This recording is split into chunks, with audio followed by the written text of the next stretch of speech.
Welcome to your Friday lunch break. I'm Shelby Holiday, in today for Tanya Rivero. It was a wild year for the markets, but Wall Street repeatedly bounced back after hitting speed bumps like fluctuating oil prices, Brexit, and the U.S. election, to name a few. Joining us to recap the big winners and losers of 2016 and to look ahead to 2017 is WSJ Ahead of the Tape columnist Steve Russolillo. Thank you so much for being here. Thanks what a year. Oh, what a year it was. Investors can actually feel pretty good about the way we're ending things. But let's talk about the winners first. Who were the major winners of 2016? Big winners of 2016 are the banks. So Yes. if you look at financial stocks in the S&P 500, up about 20% this year. Wow. It's something that most people just couldn't even fathom would happen, even as soon as November. Right. And then the election happened, and then all of a sudden we've seen this huge run-up in banks. And so Right. you have a bunch of issues that are happening. You have rising interest rates, which will help the banks, and you might have less regulation. We'll see what happens with Dodd-Frank. Lower taxes, lower right. taxes. Things seem to be going their way. Stars are aligning for the banks. You also say Bitcoin is a big winner. Bitcoin, What's up with that? Oh my God, the digital currency that has been on a wild ride for years now. 2016 again was another ride, but in the up direction. So the price is more than doubled. We're getting very close to $1,000 here for Bitcoin. Wow. It's a big round number. We talk about Dow 20,000, but Bitcoin 1,000 is actually something that could happen. Yeah, and soon. sometimes it gets overlooked, but it was a huge year for Bitcoin. Exactly. And last but not least, you say U.S. stocks. Overall, U.S. stocks big in winner. general. So this has been the biggest post-election rally on record for the Dow Wow. Jones Industrial Average. And so it's kind of petered out here in the last week of trading, but still the Dow is up about 14% this year, S&P 500 up about 10%. It's a year that not many expected coming into it. Right, particularly getting even near 20,000. Exactly. That seemed very unlikely just a month ago.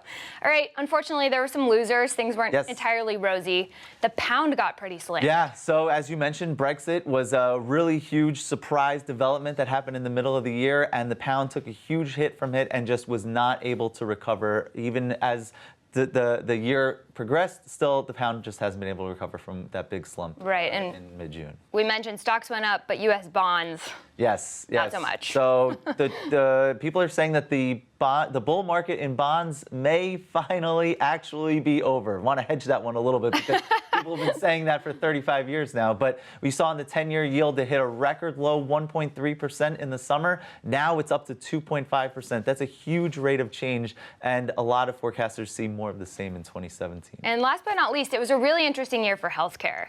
They got slammed on the campaign trail, really. Exactly. And things never really picked back up. Got slammed from both sides, really. And what we're going to see is that healthcare is actually going to be the only sector in the S&P 500 that's going to finish the year in the red. So healthcare stocks had a huge run for most of this bull market here since 2009, but 2016 was not so kind. Yeah, won't go down in history as a good year for healthcare.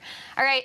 Now we got to pivot to 2017. Yes. A lot of people are anticipating a new Trump administration, wondering what that will bring. What's on your radar? What are some things to look at? Well, one thing to look at is M&A. And a lot of people are saying that 2017 could be the year of the deal. And we saw lots of big deals that were announced in 2016. But overall, global, the dollar value of deals announced in 2016 did not set a record. It was less than the 2015 record high. And so people are saying that that trend is actually going to reverse. You're going to see more and more deals in 2017 under a Trump administration. So that will be interesting to watch. All right. And what about the Fed?